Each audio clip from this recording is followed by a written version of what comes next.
கிரகங்கள்ல ஒவ்வொரு கிரகமும் பாதிக்கப்பட்டிருக்கு அப்படின்னும் போது பார்த்துக்கலாம். இது வந்து 9ஆம் இதா எடுத்துக்கலாம்.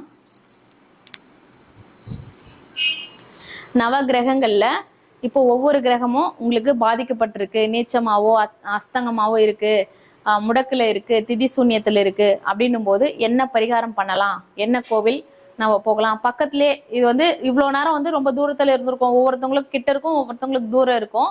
இப்ப நான் சொல்றது வந்து இருக்கிற இடத்துல இருந்தே நீங்க செய்யக்கூடிய பரிகாரங்கள். ஓகேங்களா?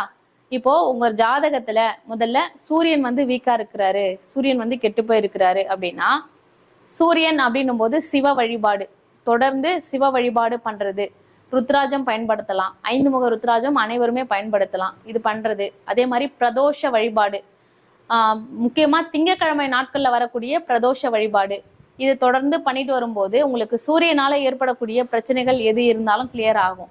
2வது கிரிவலம் போயிட்டு வர்றது. கிரிவலம் தொடர்ந்து நீங்க பண்ணிட்டு வரும்போது உங்களுக்கு இந்த எந்த சூரியனால ஏற்படக்கூடிய பாதிப்புகள் எது இருந்தாலும் நிவர்த்தி ஆகக்கூடிய அமைப்பு இருக்கும். அதே மாதிரி மலை மேல இருக்கக்கூடிய சிவ வழிபாடு, பர்வதமலை, சதுரகிரி, இந்த மாதிரி வெள்ளையங்கிரி, இந்த மாதிரி மலை மேல நிறைய கிரகங்கள், நிறைய சிவனுடைய கோவில்கள் இருக்கு. ஏற முடிஞ்சவங்க அங்க மலை மேல போயிட்டு நீங்க வழிபாடு பண்ணிட்டு வரலாம். ஏற முடியாதவங்க பக்கத்துல இருக்கிற கோவிலுக்கு, நீங்க உங்க வீட்டுக்கு பக்கத்துல என்ன சிவன் கோவில் இருக்கோ அந்த கோவிலுக்கு போயிட்டு வாங்க. பிரதோஷத்து அன்னைக்கு உங்களால முடிஞ்ச நெய்வேத்தியம் வீட்டுல இருந்து 1 கிலோ அரிசி போட்டு ஏதாவது செஞ்சு எடுத்துட்டு போங்க. 1 கிலோ இல்லைன்னா அரை கிலோ கூட போதும், செஞ்சு எடுத்துட்டு போய் அன்னதானம் பண்ணிட்டு வாங்க. இதுவே போதும், உங்களுக்கு சனியால ஏற்படக்கூடிய பிரச்சனைகள் கிளியர் ஆகும். அதே மாதிரி கேரட்ல அடிக்கடி உணவு செஞ்சு மற்றவங்களுக்கு தானம் கொடுக்கலாம். சூரியன் பாதிப்பா இருக்கு அப்படின்னா கேரட் உணவுகள் தானம் கொடுக்கறது ரொம்ப ரொம்ப நல்லது. செவ்வாய், அடுத்து வந்து இது சந்திரன் பார்த்துடலாம்.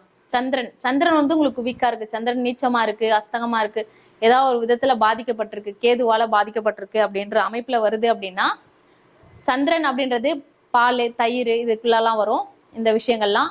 அப்போ பால் அபிஷேகம், தயிர் அபிஷேகம் அம்மனுக்கு பண்ணணும். அது முத்துமாரி அம்மனுக்கா இருந்தா பெஸ்ட். அம்மன் வழி இந்த பெண் தெய்வங்களுக்கு எல்லாமே வந்து நீங்க பயன்படுத்தலாம். அபிஷேகத்துக்கு பால் வாங்கி கொடுக்கறது, பெண் தெய்வம், வீட்டுக்கு அருகில் இருக்கக்கூடிய காவல் தெய்வம், முக்கியமா நம்ம ஊர் எல்லையில இருக்கக்கூடிய தெய்வங்களுக்கு, அதுக்குதான் ஃபர்ஸ்ட் நம்ம இம்பார்ட்டன்ட் கொடுக்கணும். நம்ம உலகத்துல இருக்க எந்த கோயிலுக்கு போனாலும் நம்ம எல்லையில இருக்கக்கூடிய தெய்வத்துக்கு முதல்ல நம்ம வந்து செய்யக்கூடிய விஷயங்களை செய்யணும். 2வது குலதெய்வத்துக்கு செய்யணும். அதுக்கப்புறம் தான் மற்ற தெய்வங்களுக்கு நம்ம செய்யணும். எந்த ஒரு நல்ல விஷயங்கள் செய்யறதா இருந்தாலும், ஒரு அபிஷேகம் பண்றதா இருந்தாலும் சரி, பொங்கல் வைக்கிறதா இருந்தாலும் சரி, எல்லாமே ஃபர்ஸ்ட் நமக்கு எல்லைக்குள்ள இருக்கவங்களுக்கு செஞ்சுட்டு அதுக்கப்புறம் தான் மற்ற தெய்வங்களுக்கு செய்யணும். அப்போ எல்லையில இருக்கக்கூடிய தெய்வத்துக்கே நீங்க பால் அபிஷேகம் செய்யறது, வெள்ளிக்கிழமை செவ்வாய்க்கிழமை அன்னைக்கு உங்களுக்கு பால், தயிர், பன்னீர், இளநீர் இதெல்லாம் வாங்கி கொடுக்கறது. நீர் சம்பந்தப்பட்டது எல்லாமே சந்திரனுக்குள்ள வந்துடும். இது செஞ்சு கொடுத்துட்டு தயிர் சாதம் தானம் கொடுக்கறது. ரைஸ் அப்படின்னாலே உங்களுக்கு சந்திரனுக்குள்ள வந்துடும். அப்ப சாதம், எந்த சாதம் வேணாலும் செஞ்சு சாதம் வந்து தானம் கொடுக்கறது, உங்களுக்கு அந்த அம்மன் கோவிலே கொடுக்கறது, உங்களுக்கு அந்த சந்திரனால ஏற்படக்கூடிய பிரச்சனைகள் எல்லாத்தையுமே கிளியர் செய்யும்.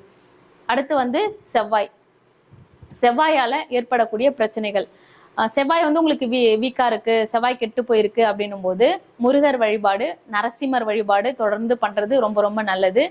ரொம்ப உடம்பு முடியாம இருக்கவங்க, நோயால பாதிக்கப்பட்டிருக்கவங்க, இந்த மாதிரி நபர்களுக்கு பீட்ரூட் ஜூஸ் வாங்கி கொடுங்க. இல்ல பீட்ரூட் ஜூஸ் பெரும்பாலும் யாரும் சாப்பிட மாட்டாங்க அப்படின்னா மாதுளை ஜூஸ் வாங்கி கொடுங்க. இல்ல பீட்ரூட்டோ மாதுளையோ முழுசா வாங்கி நோயாளிகளுக்கு டொனேட் பண்ணுங்க. இந்த மாதிரி பண்ணிட்டு வரும்போது உங்களுக்கு இந்த செவ்வாயால ஏற்படக்கூடிய பிரச்சனைகள் கிளியர் ஆகும். அதே மாதிரி மாதவிடாய் பிரச்சனைகளால பாதிக்கப்பட்டிருக்கக்கூடிய பெண்களுக்கு மருத்துவ செலவு, உங்களால முடிஞ்சது ஏழை பெண்களுக்கு மருத்துவ செலவுகள் ஏத்துக்கோங்க. அதே மாதிரி கர்ப்பப்பை சம்பந்தப்பட்ட பிரச்சனைகள், இந்த கருமுட்டை சம்பந்தப்பட்ட பிரச்சனைகள்லாம் இருக்கு அப்படின்னா அவங்களுக்கு நீங்க ஹெல்ப் பண்ணுங்க. முக்கியமா இதெல்லாம் பண்ணிட்டு வரும்போது கண்டிப்பா உங்களுக்கு இந்த செவ்வாயால ஏற்படக்கூடிய பிரச்சனைகள் எல்லாமே கிளியர் ஆகக்கூடிய அமைப்புகள்ல வரும். புதன் அப்படின்னும் போது சப்த கன்னி வழிபாடு, பெருமாள் வழிபாடு. புதன் கெட்டு போய் இருக்காரு அப்படின்னா புதனுக்கு வந்து சப்த கன்னிமார்களுக்கும் பெருமாளுக்கும் அபிஷேகத்துக்கு உண்டான பொருட்களை வாங்கி கொடுங்க. அங்க பொருட்களை தானம் கொடுங்க. ஒரு கிரகம் கெட்டு இருக்கு அப்படின்னா அந்த பொருட்களுக்கு உண்டான விஷயங்களை தானம் கொடுங்க. புதன் அப்படின்னா பச்சை காய்கறிகள், பாசிப்பருப்பு, அதை அவிச்சு வந்து கோவில்ல தானம் கொடுங்க. படையல் வச்சுட்டு தானம் கொடுத்துருங்க மற்றவங்களுக்கு. இந்த மாதிரி பண்ணிட்டு வரும்போது இந்த புதனால ஏற்படக்கூடிய பிரச்சனைகள் கிளியர் ஆகும். கொஞ்சம் வசதி வாய்ப்புகள் இருக்கா, 5ஆம் வகுப்பு வரைக்கும் படிக்கக்கூடிய அந்த குட்டி பாப்பாங்க இருப்பாங்களே, அந்த குட்டி பசங்களுக்கு நோட்டு, பேனா, புக்கு, அது சம்பந்தப்பட்ட விஷயங்கள் எல்லாமே வாங்கி கொடுக்கலாம். இது வாங்கி கொடுக்கும்போது உங்களுக்கு இந்த புதனால ஏற்படக்கூடிய பிரச்சனைகள் எல்லாமே கிளியர் ஆகும்.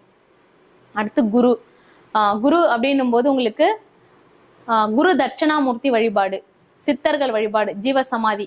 சென்னை சரௌண்டிங்ல இருக்கக்கூடியவங்களா இருந்தா சென்னை இதுல திருவெற்றியூர்ல பட்டினத்தார் கோவில் இருக்கு, அங்க போயிட்டு வரலாம். அதே மாதிரி திருவான்மியூர்ல பாம்பன் சுவாமி கோவில் இருக்கு, அங்க போயிட்டு வரலாம். இங்க ஆவடி கிட்ட கூட தாத்தா கோவில் அப்படின்னு சொல்லி ஒரு கோவில் இருக்கு, அங்கேயும் போயிட்டு வரலாம்.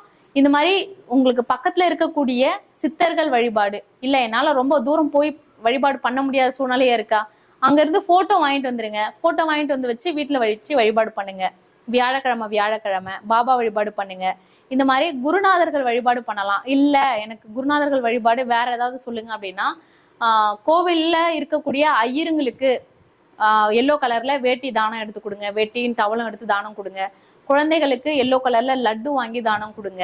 இதெல்லாம் பண்ணலாம். உங்களுடைய ஆசான், உங்களுக்கு கத்து கொடுத்த குருநாதர்கள் இருப்பாங்க இல்லையா, அந்த குருநாதர்கள், ஜோதிடர்கள், இவங்கெல்லாம் குருவுல தான் வருவாங்க. இவங்களுக்கு நீங்க வந்து ஆடையோ உணவோ ஏதாவது உங்களுக்கு அந்த அவங்க என்ன சாப்பிட்டா என்ன எடுத்து கொடுத்தா அவங்க மன திருப்திப்படுவாங்களோ அதை எடுத்து கொடுத்து ஆசீர்வாதம் வாங்கிட்டு வர்றது, இதெல்லாம் பண்ணிட்டு வரும்போது உங்களுக்கு இந்த குருவால ஏற்படக்கூடிய தோஷங்கள் எது இருந்தாலும் கிளியர் ஆகும். அதே மாதிரி லெமன் சாதம் தானம் கொடுக்கறது, லெமன் சாதம் தானம் கொடுத்தாலுமே வந்து இந்த குரு தோஷங்கள் நிவர்த்தி ஆகக்கூடிய அமைப்பா இருக்கும். அடுத்து வெள்ளி மீன்ஸ் சுக்ரன். சுக்ரன் வந்து உங்களுக்கு பாதிக்கப்பட்டிருக்காரு அப்படின்னா, சுக்ரன் அப்படின்னா மகாலட்சுமி. மகாலட்சுமியோடைய பூஜைகள் தொடர்ந்து பண்ணிட்டு வருது வீட்டுல. வெள்ளிக்கிழமை மகாலட்சுமி பூஜை பண்ணிட்டு சுமங்கலி பெண்களுக்கு பிளவுஸ் பிட்டு வச்சு வளையல், தாலி சரடு, மஞ்சள் குங்குமம், வெற்றிலை பாக்கு, வாழைப்பழம், ஒரு 101 ரூபாவோ இல்லை 51 ரூபாவோ காசு ஏதாவது வச்சு அவங்களுக்கு அதை தானமா கொடுக்கணும். சுமங்கலி பூஜை பண்றது இந்த மாதிரி அடிக்கடி பண்ணிட்டு வரும்போது இந்த பெண்களால ஏற்படக்கூடிய பிரச்சனைகள் எல்லாம் கிளியர் ஆகும். சுக்ரன் கெட்டு போச்சு அப்படின்னாலே பெண்களால பிரச்சனை வரும். ஆண் பெண் யாரா இருந்தாலும் இது பெண்களால பிரச்சனை வராம இருக்கணும் அப்படின்னா சுமங்கலிகளுக்கிட்ட வந்து நீங்க இதை கொடுத்து நல்லா வாழ்ந்த வயதான சுமங்கலிகளுக்கு செஞ்சுட்டு கூட நீங்க காலில் விழுந்து ஆசீர்வாதம் வாங்கிட்டு வரலாம். அத்தை வழி உறவுகள் அவங்களுக்கு வந்து புடவை எடுத்து கொடுக்கறது, அவங்க கிட்ட காலில் விழுந்து ஆசீர்வாதம் வாங்குறது, இந்த மாதிரி விஷயங்கள்லாம் பண்ணிட்டு வரும்போது உங்களுக்கு இந்த சுக்கிரனால் ஏற்படக்கூடிய பிரச்சனைகள் எல்லாமே கிளியர் ஆகும். அடுத்து சனி பகவான். சனி அப்படின்னாலே காவல் தெய்வ வழிபாடுகள், முனீஸ்வரன், பாண்டி, கருப்புசாமி, இந்த மாதிரி தெய்வங்கள்லாம் வந்துடும். பக்கத்துல இருக்கக்கூடிய முனீஸ்வரன் கோவில்களுக்கு போயிட்டு வழிபாடு பண்ணலாம், காவல் தெய்வ வழிபாடுகள் பண்ணலாம். இல்ல ரொம்ப தூரமா இருக்கு அப்படின்னா வீட்லயே வெட்டருவா அப்படின்னு சொல்லக்கூடிய கத்தி வச்சு வழிபாடு பண்ணலாம். அது ரொம்ப ரொம்ப கிளீன் அண்ட் நீட்டா இருக்கணும். கத்தி வச்சு வழிபாடு பண்ணும்போது எந்த அளவுக்கு சுத்தபத்தமா இருக்குமோ அந்த அளவுக்கு நல்லது. அதை பெரும்பாலும் அவாய்ட் பண்ணிக்கலாம். கிளீன் அண்ட் நீட்டா இருக்கும் அப்படின்றவங்க தாராளமா கத்தி வச்சு வழிபாடு பண்ணலாம். ஓகேங்களா? கத்தியில பட்டை போட்டு வழிபாடு பண்றது, இது வந்து வழிபாடு பண்ணும்போது அதே மாதிரி வீட்டுல மேல இடம் இருக்கு அப்படின்னா அந்த 3 கல்லு வச்சு எதிரொலிச்சு வைப்பாங்க அப்படின்னு சொல்லுவாங்க. அந்த மாதிரி வச்சு கூட முனீஸ்வரன் வழிபாடுலாம் பண்ணலாம். அது குலதெய்வமா வரும்போது ரொம்ப இன்னும் பெனிஃபிட்ஸை கொடுக்கும் உங்களுக்கு. இந்த மாதிரி சனீஸ்வரர் பகவானுக்கு வழிபாடு பண்றது, நாய்க்கு வந்து சாப்பாடு, திருநாய்களுக்கு சாப்பாடு கொடுக்கறது, காகத்துக்கு சாப்பாடு கொடுக்கறது, பறவைகளுக்கு டோட்டலா வந்து சாப்பாடு கொடுக்கறது. அதே மாதிரி வீட்டுக்கு பக்கத்துல வேலை செய்வாங்க இல்லையா, இந்த கிளீன் பண்றதுக்கு வரக்கூடியவங்களுக்கு தொடப்பம், மரம் இதெல்லாம் வாங்கி கொடுக்கறது, அவங்களுக்கு தேவையான உணவோ இல்லை அவங்க யூஸ் பண்ணக்கூடிய பொருட்களோ வாங்கி கொடுக்கறது, அவங்க காலில் போட்டுக்கிறதுக்கு செருப்பு வாங்கி கொடுக்கறது, இது எல்லாமே வந்து அவங்களுக்கு கிளியர் பண்ணும். உங்களுக்கு இந்த சனி பகவானால் ஏற்படக்கூடிய பிரச்சனைகள் எல்லாம் கிளியர் பண்ணும். சனி பகவான் அப்படின்னா அழுக்குன்னு சொல்லுவாங்க. அழுக்கு கிடையாது, அழுக்க நீக்கக்கூடியவர். சனியோடைய காரகத்துல வரவங்க எல்லாருமே பாருங்க, அதை கிளியர் பண்றவங்க. இப்போ குப்பை வண்டியில வேலை செய்யறாங்க அப்படின்னா அவங்க குப்பை வண்டியில வேலை செய்யறது, அந்த குப்பைகள் எல்லாத்தையும் நம்ம வீட்டுல இருக்க எல்லா பொருட்களையும் எடுத்துட்டு போய் அங்க கொடுக்குறோம். அவங்க எல்லாத்தையும் பிரிச்சு தனித்தனியா எடுத்துட்டு போய் டிஸ்ட்ரிபியூட் பண்றாங்க. எங்க சேர்க்கணுமோ அதை சேர்க்கறாங்க. அப்போ ஒரு நாட்டையே வந்து கிளீனா நீட்டா வச்சிருக்கவங்க அவங்கதான். அப்போ அவங்களுக்கு நம்ம ஹெல்ப் பண்றதெல்லாம் என்ன குறைஞ்சிட போறோம்? அந்த மாதிரி சனியோடைய காரகத்துவம் அப்படின்னும் போது கிளீன் அண்ட் நீட்டு, அவ்வளவுதான். அந்த விஷயங்கள் நீங்க வீடியும் கிளீனா நீட்டா வச்சுக்கிறது, நம்மள கிளீனா நீட்டா வச்சுக்கிறதுக்கு ஹெல்ப் பண்றவங்களுக்கு உதவி பண்றது, நம்ம வீட்டுல வேலை செய்யறாங்க இல்லையா அந்த பணி ஆட்களுக்கு அதிகமா நமக்கு நம்ம 2000 ரூபாய் பேசுறோம் அப்படின்னா 3000 ரூபாய் கொடுக்கறது, அவங்களுக்கு வருஷத்துக்கு ஒரு முறை புடவை எடுத்து கொடுக்கறது, வேட்டி எடுத்து கொடுக்கறது, இந்த மாதிரி விஷயங்கள்லாம் பண்ணும்போது இந்த சனி பகவானால் ஏற்படக்கூடிய பிரச்சனைகள் கிளியர் ஆகும். இது வந்து சனி வந்து தசாபுத்தி நடத்தும் போது 7.5 சனி, அஷ்டம சனி, அர்த்தாஷ்டம சனி, ரோக சனி, கண்டக சனி, எந்த சனியா இருந்தாலும் இந்த பரிகாரங்கள் நீங்க செய்யும் போது கட்டாயமா இதனால வரக்கூடிய அனைத்து பிரச்சனைகளுமே கிளியர் ஆகக்கூடிய அமைப்புகள் வரும். அடுத்து வந்து சனி முடிஞ்சிச்சு. ராகுக்கு எது பிரச்சனை அப்படின்னு வச்சுக்கோங்க. ராகு பிரச்சனையா இருக்கு அப்படின்னாலே உக்ரமான பெண் தெய்வ வழிபாடு தான். உக்ரமான பெண் தெய்வ வழிபாடு, துர்கை வழிபாடு மேற்கொள்ளணும். அதே மாதிரி திருநாகேஸ்வரம் போயிட்டு வர்றது ரொம்ப ரொம்ப நல்லது. நாகநாதர் வழிபாடு அதுவும் ரொம்ப ரொம்ப நல்லது. இந்த மாதிரி நாகம் சம்பந்தப்பட்ட விஷயங்கள் நீங்க தொடர்ந்து பண்ணீங்க அப்படின்னா இந்த ராகுவால ஏற்படக்கூடிய பிரச்சனைகள் எல்லாமே கிளியர் ஆகும். கேது பிரச்சனையா இருக்கு அப்படின்னா, கேது அப்படின்னும் போது விநாயகர் வழிபாடு பண்ணுங்க. விநாயகர் வழிபாடு தொடர்ந்து பண்ணும்போது, ஆஞ்சநேயர் வழிபாடு தொடர்ந்து பண்ணும்போது இந்த கேதுவால ஏற்படக்கூடிய பிரச்சனைகள் கிளியர் ஆகும். கேதுவுக்கான கோவில் அப்படின்னா காளஹஸ்தி, கீழ்பெரும் பள்ளம், இந்த கோவில்களுக்கு போயிட்டு வரலாம். இதெல்லாம் இந்த இடத்துக்குலாம் போயிட்டு வந்து நீங்க பூஜைகள் பண்றீங்க கரெக்டா, வந்து வீட்டுல ராகு கால யமகண்ட நேரத்துல கோவில்ல விளக்கேத்துறீங்க அப்படின்னும் போது கண்டிப்பா உங்களுக்கு இந்த ராகுவால கேதுவால ப்ராப்ளம்ஸ் வராது. அதே மாதிரி ராகு கேது ப்ராப்ளம் அப்படின்னாலே தலை மேல படம் எடுத்துட்டு இருக்க பாம்பு படம் எடுத்துட்டு இருக்க மாதிரி இருக்கக்கூடிய தெய்வங்களுக்கு பால் அபிஷேகம் பண்ணுங்க.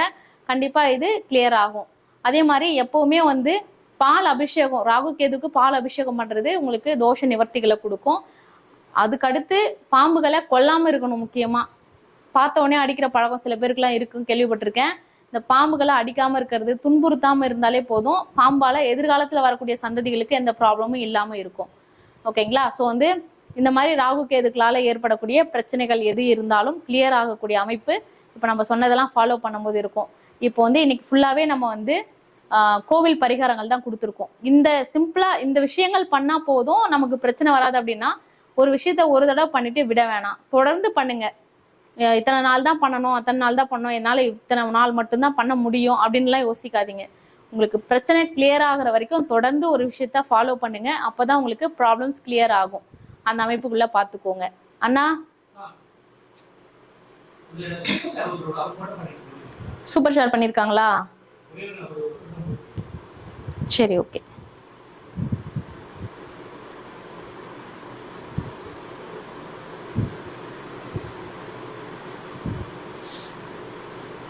அண்ணா 2 இருக்கேண்ணா.